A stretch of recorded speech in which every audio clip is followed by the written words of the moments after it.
আন্তর্জাতিক মাতৃভাষা দিবস ও শহীদ দিবস উপলক্ষে ২১-এর প্রথম প্রহরে ভাষা শহীদদের প্রতি পুষ্পস্তবক অর্পণ ও গভীর শ্রদ্ধা নিবেদন করেছেন চট্টগ্রাম ১২ পটিয়া আসনের নবনির্বাচিত সংসদ সদস্য আলহাজ এনামুল হক এনাম। শুক্রবার দিবাগত রাত ১২টা ১ মিনিটে পটিয়া কেন্দ্রীয় শহীদ মিনারে তিনি পুষ্পস্তবক অর্পণ করেন।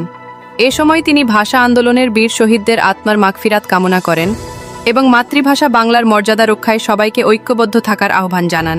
অনুষ্ঠানে উপস্থিত ছিলেন পটিয়া উপজেলা নির্বাহী কর্মকর্তা ফারহানুর রহমান, সহকারী কমিশনার ভূমি রয়া ত্রিপুরা, পটিয়া থানা officer in charge Mohammad Ziaul Haque, Patiya fire service officer in charge Rajesh Barua সহ বিভিন্ন স্তরের প্রশাসনিক কর্মকর্তা, বিএনপি ও অঙ্গ সহযোগী সংগঠনের স্থানীয় নেতাকর্মী এবং সমর্থকরা। মহান ভাষা আন্দোলন আমাদের জাতীয় চেতনার ভিত্তি। ভাষা শহীদদের আত্মত্যাগের মাধ্যমেই আমরা পেয়েছি স্বাধীনতার প্রেরণা।